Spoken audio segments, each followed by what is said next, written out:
Glória a Deus. Queridos irmãos, nesse momento nós vamos falar sobre a nossa vida com Cristo, a nossa união com Cristo. O próximo sermão, a próxima exposição, nós falaremos sobre o resultado dessa união com Cristo, que nós temos com Cristo. E tudo isso é bom nós relembrarmos que o apóstolo Paulo, ele, nos seus últimos escritos, nesse mesmo livro, no finalzinho do capítulo 2 de Colossenses, ele vai falar sobre o legalismo, sobre como que aqueles irmãos estavam sendo oprimidos e convencidos, tentando ser convencidos a viver uma vida de legalismo, onde as pessoas diziam: você tem que fazer isso, você tem que fazer aquilo outro, você tem que viver dessa maneira, daquela outra maneira, colocando coisas acima de Cristo, colocando elementos extras, como se fossem essenciais para a salvação, que não somente o sacrifício de Cristo na cruz. E Paulo começa a desenvolver tudo isso e ele chega no capítulo 3 para falar da união do ser humano, da igreja de Cristo com o próprio Cristo. E ele vai dizer assim, do versículo 1 até o versículo 4. Portanto, se fostes ressuscitados juntamente com Cristo, buscai as coisas lá do alto, onde Cristo vive, assentado à direita de Deus. Pensai nas coisas lá do alto, não nas que são daqui da terra. Porque morrestes, e a vossa vida está oculta juntamente com Cristo, em Deus.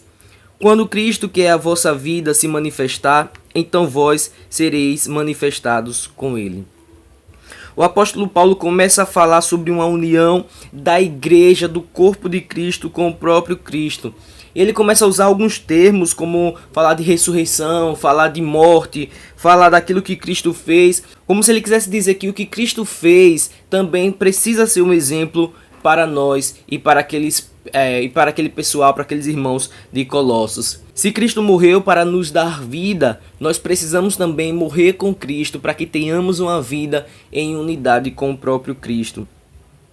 Quando ele começa a dizer, irmãos, ele começa esse texto falando portanto, ele está retomando, como já mencionamos, aquilo que foi dito anteriormente a respeito do legalismo. Olha, não vivam segundo os rudimentos do mundo, não deixe que ninguém se faça árbitro entre vós. Então, levando em consideração tudo isso, ele vai dizer, se fostes ressuscitados juntamente com Cristo.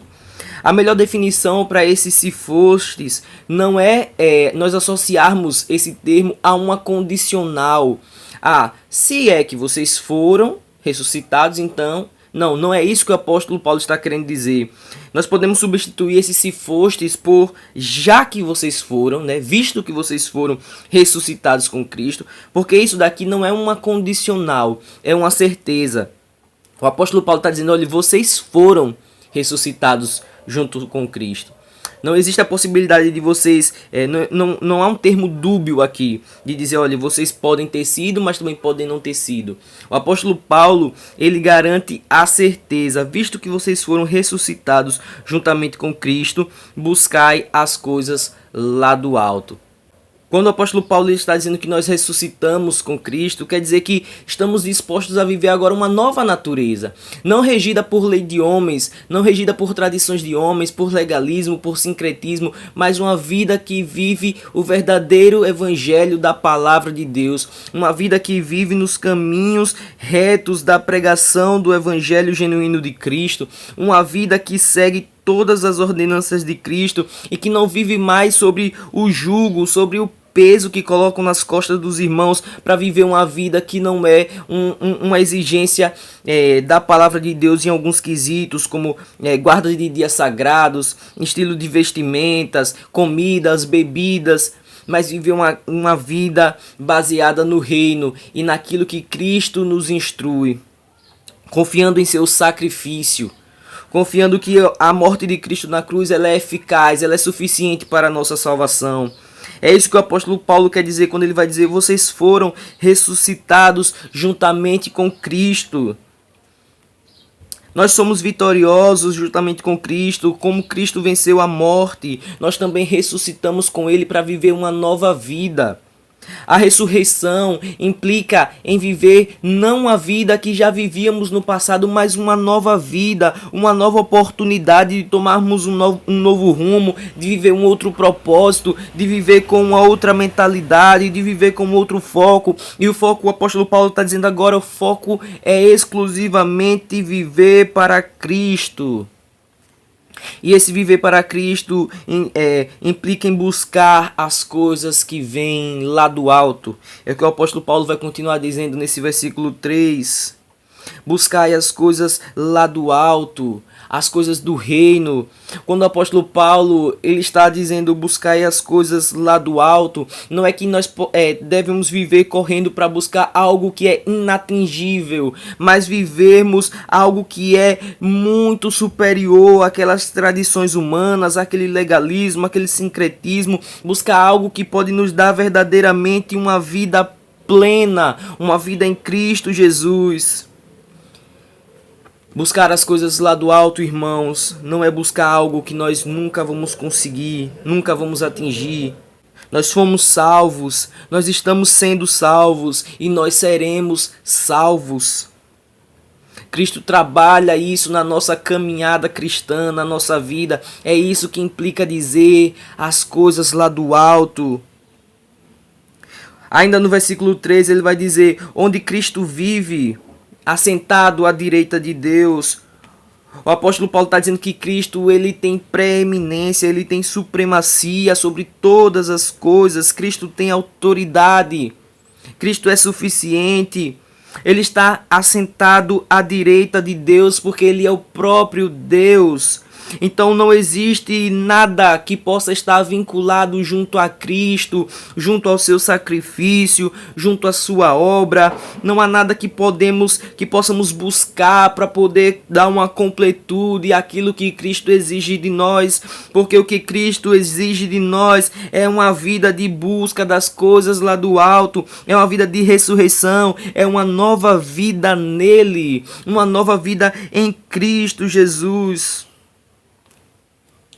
O apóstolo Paulo vai dizer isso porque aqueles irmãos, eles viviam uma vida focada nas coisas terrenas. Ele vai reforçar isso no versículo 2 quando ele diz, pensai nas coisas lá do alto. Ele insiste em dizer isso. Não nas coisas que são aqui da terra. Tudo que temos aqui na terra são coisas passageiras. O apóstolo Paulo vai dizer isso no capítulo 2 ainda. No versículo 22 ele diz, os preceitos e as doutrinas dos homens, essas coisas com o tempo se destroem, são passageiras. É por isso que não devemos gastar nosso tempo com coisas que nos trazem prisões, grilhões, nos trazem cadeias aqui nessa terra.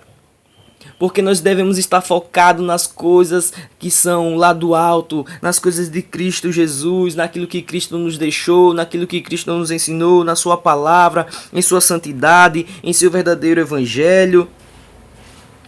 Esse é o nosso chamado, foi para isso que Cristo nos chama. É assim que nós somos chamados a viver em unidade com esse Cristo, ressuscitando juntamente com Ele. Precisamos pensar nas coisas lá do alto. E quantas vezes, irmãos, estamos em nossas igrejas pensando nas coisas que são terrenas. Dizemos que queremos buscar a santidade, mas uma santidade baseada em algo extra-bíblico. Baseada em legalismo, baseada em sincretismo. Eu sou mais santo que o meu irmão, porque a minha roupa é mais bonita que a dele. Eu sou mais santo que o meu irmão. Eu tenho uma possibilidade mais de ser salvo que o meu irmão, porque eu me abstenho de comer certo tipo de alimento, porque eu guardo certos tipos de festa. O apóstolo Paulo já diz, as coisas lá do alto é entender que tudo isso é sombra para o que realmente importa, que é Cristo, que é a obra de Cristo lá na cruz. É lembrarmos que Cristo, ele pegou o nosso escrito de dívida e encravou naquele madeiro. Nós não poderemos mais ser julgados quanto a esses dias, quanto a essas coisas, quanto a esses legalismos, porque quando Deus ele apontar a sua ira para o ser humano, ele vai olhar para a cruz de Cristo e vai estar lá o seu escrito de dívida. Já está tudo pago. É nessas coisas que nós devemos nos assegurar. É nessas coisas que nós devemos nos apegar. São nessas coisas, as coisas lá do alto. Mas por que devemos nos apegar a essas coisas que são lá do alto? Qual o verdadeiro significado disso tudo? Por que devemos fazer isso? O versículo 3, o apóstolo Paulo vai dizer: porque morrestes. Porque morrestes. É por isso que nós devemos pensar nas coisas lá do alto. Se houve uma ressurreição em Cristo, houve também uma morte junto com Ele.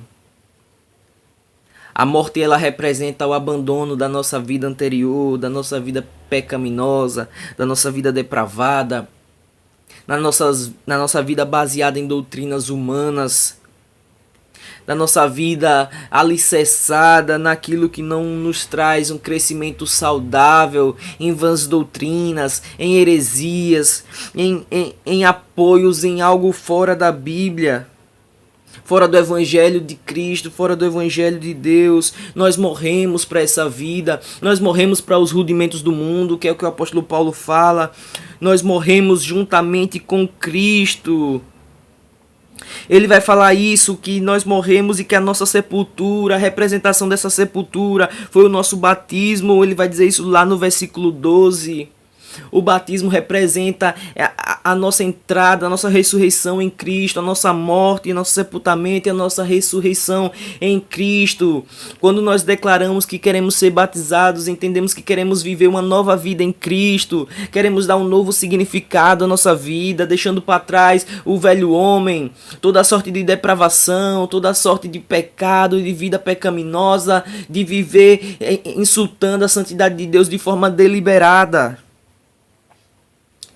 Nós sabemos que o ser humano santo, crente, fiel à palavra de Deus, fiel às escrituras, fiel ao verdadeiro evangelho, ele sempre vai ser tentado, ele sempre vai se deparar com uma luta entre a sua carne e o seu espírito. O próprio apóstolo Paulo vai relatar isso lá no livro de Romanos. Paulo fala: olha, o bem que eu quero fazer eu não faço, mas o mal que eu não quero, ele está ali me perseguindo os meus passos, insistindo, brigando. Esse sim eu cometo. Porque existe uma luta entre carne e espírito. Mas essa luta, ela representa a verdadeira conversão do ser humano. Porque quando nós não lutamos contra o nosso pecado, contra as nossas falhas, contra a nossa infidelidade a Deus, significa que já estamos entregues. Significa que já estamos no reino das trevas. Mas foi desse reino das trevas que o apóstolo Paulo está dizendo que Cristo nos libertou. É o que ele vai dizer no versículo 13 do capítulo 1. Cristo, ele nos transportou para um outro reino. O próprio Deus venceu essa guerra por nós e hoje nós habitamos no reino do Filho do seu amor, que é Jesus Cristo. Nós morremos para a nossa vida pretérita, para aquilo que nós éramos. Quando nós olhamos para trás e enxergamos quem éramos, nos dá uma repulsa tão grande. Mas quando olhamos para frente também e pensamos naquilo que poderíamos ser, também nos dá uma repulsa, porque sabemos o quanto precisamos melhorar. Mas essa é a caminhada do cristão, essa é a caminhada dos filhos de Deus. Nós seremos glorificados. Mas a glorificação para Cristo, para nós é um processo, mas para Cristo já é um fato consumado, vai acontecer. O apóstolo Paulo diz que aqueles que Deus escolheu de antemão, Ele chamou, Ele justificou, Ele predestinou, Ele glorificou.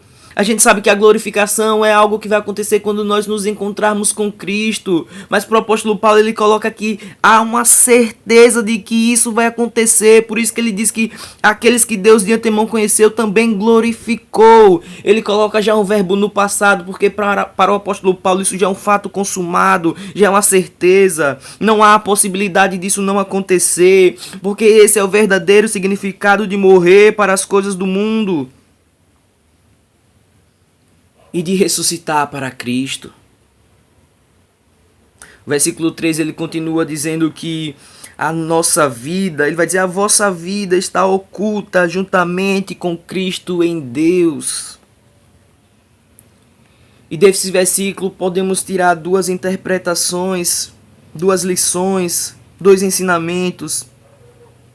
Primeiro ensinamento é que as pessoas que não pertencem a esse reino, elas não têm a noção de que nós não vivemos mais enraizados aqui.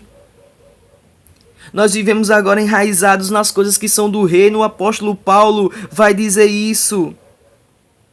No versículo 7 do capítulo 2 ele vai dizer, neles nós somos radicados, neles nós somos edificados. Nós criamos raízes, nós criamos fortaleza justamente em Cristo. Justamente nesse evangelho de Deus, evangelho genuíno, numa vida após essa vida. E quando Paulo está dizendo aqui, nesse versículo 3 do capítulo 3, que a nossa vida está oculta juntamente com Cristo, o que nós podemos aprender é que muitas vezes as pessoas não percebem isso, mas independente disso, nós, filhos, pertencentes a esse reino, a esse novo reino, o reino do Filho amado de Deus, nós vivemos já uma vida de exclusividade para Ele. Sem colocar sobre os nossos ombros um fardo que nós não podemos carregar, de tentar sermos salvos por nossas próprias forças, pelos nossos próprios méritos, mas pelo mérito daquele que conseguiu isso para nós lá naquele Calvário, lá naquela cruz, morrendo, entregando a última gota do seu sangue. Como diz no versículo 15 do capítulo 2, despojando os principados e potestades, publicamente expondo-os ao desprezo. Foi isso que Cristo fez, portanto não há por que nós colocarmos um fardo sobre nós, que nós não podemos carregar, o fardo está sobre Ele, pertencemos agora a um reino de luz. Mas outra coisa que nós podemos, irmãos, aprender a respeito dessa ocultação da nossa vida juntamente com Cristo, em Deus, é que nele nós somos assegurados, nele estamos protegidos contra o inimigo, estamos protegidos contra vãs doutrinas, contra o subjugamento do ser humano, de falsos mestres para conosco. Nós estamos protegidos nele, em Cristo Jesus, nossa vida está oculta nele. Paulo vai dizer aos romanos que não há mais condenação para nós porque estamos em Cristo. E quem é que pode nos separar desse amor? Será o perigo? Será a espada? Serão anjos? Serão principados, potestades? Paulo diz que eu estou bem certo que nenhuma dessas coisas pode nos separar do amor de Deus que está em Cristo Jesus. Isso é o que também significa uma vida oculta juntamente com Cristo. É que a nossa salvação ela está protegida pelo próprio Deus. Quando nós morremos e ressuscitamos com Cristo, nós temos a nossa salvação selada pelo próprio Deus, protegida, oculta, guardada. Podemos viver uma nova vida de integridade, de santidade em Cristo, porque nada depende dos nossos méritos. Tudo depende do mérito do Filho de Deus que conseguiu para nós lá na cruz. E no versículo 4, o apóstolo Paulo ele vai encerrar. Ele vai dizer, quando Cristo, que é a vossa vida, se manifestar, então vós também sereis manifestados com Ele em glória. Ele vai dizer que Cristo, Ele agora é a nossa vida. Ele diz que nós fomos sepultados, lá no versículo 12 do capítulo 2. Depois ele vai dizer que nós morremos, no versículo 3 do capítulo 3. E ele vai dizer que nós ressuscitamos, no versículo 1 do capítulo 3. Mas todo esse processo foi para viver uma nova vida, que é Cristo.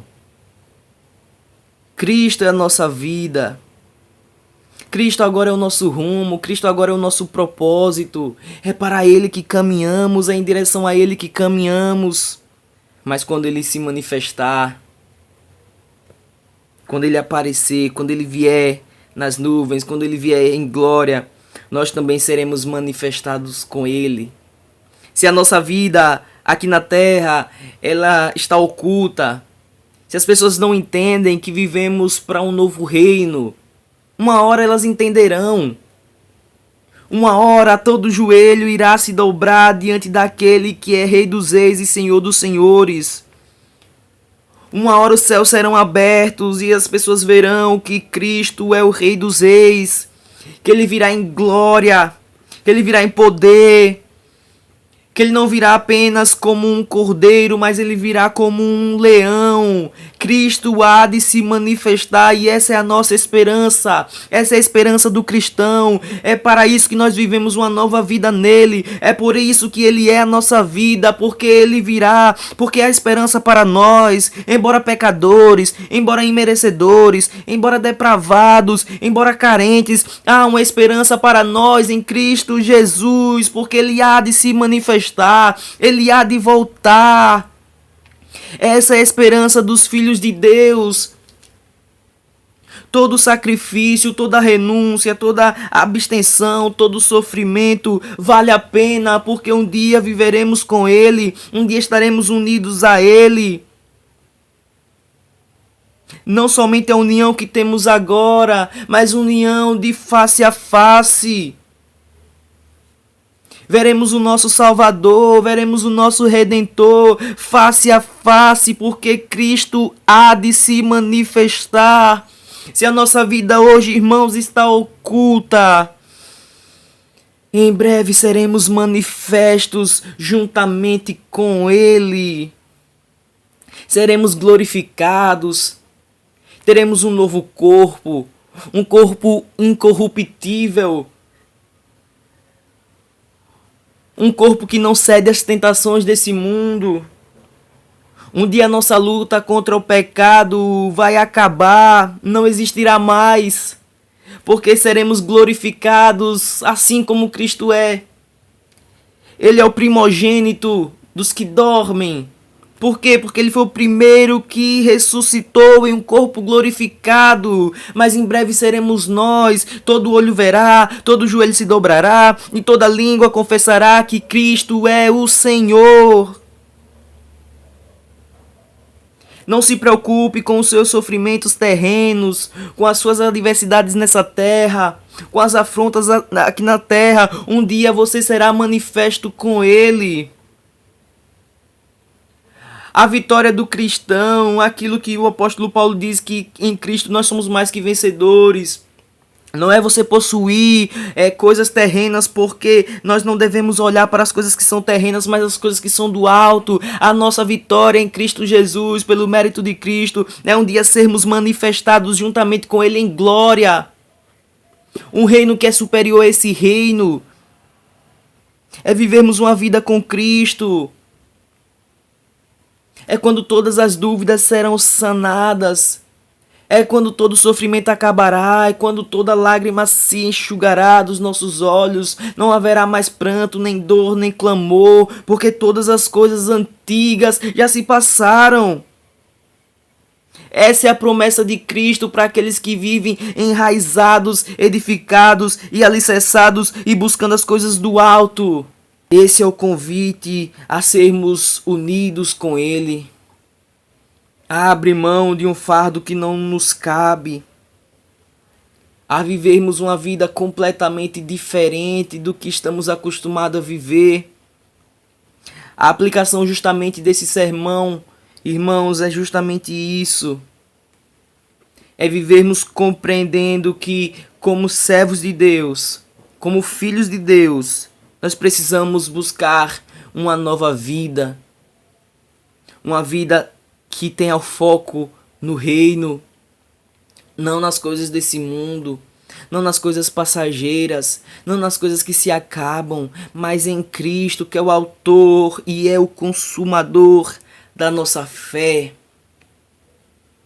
É nele que devemos viver enraizados e alicerçados. Que você possa fazer uma autoavaliação. Será que você tem vivido em unidade de fato com Cristo? Será que você morreu com Cristo? Será que você ressuscitou com Ele? Será que sua vida é nele, é para Ele? Ou será que você tem vivido segundo os preceitos e tradições dos homens? Será que você tem vivido uma vida mundana, longe de Cristo? Cristo, ele promete que vai voltar. Ele vai voltar para glorificar e para levar a sua igreja. Que você se faça ser encontrado como um filho. Que Cristo ele olhe para você e veja uma vida de devoção, uma vida de esperança, uma esperança que de fato espera o retorno do seu amado. Cristo é o nosso amado. Que a gente possa viver com esse entendimento. Deus abençoe a todos vocês, em nome de Jesus.